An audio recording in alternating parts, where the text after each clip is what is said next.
All right, this is a hot drink. It's called a hot toddy. It's got Laird's Applejack and it's apple cider. So let's get, I got a hot pan on. Look at that. Where are you gonna do that outside?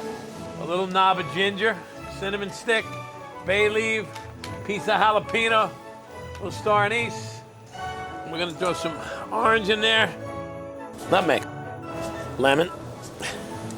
And then we're gonna have juice of the lemon. Okay, and that's our hot toddy. A little sugar. There you go, don't be shy, it's Christmas. Apple season. This is excellent for outside here. After you're cooking, make a little batch. You can also make a batch without the Laird's. Just have a cider one for the kids.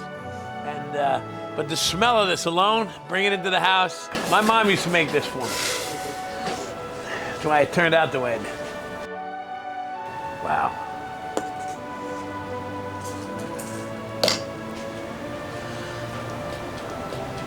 Happy and healthy. From the XO Appliances and Chef David Burke.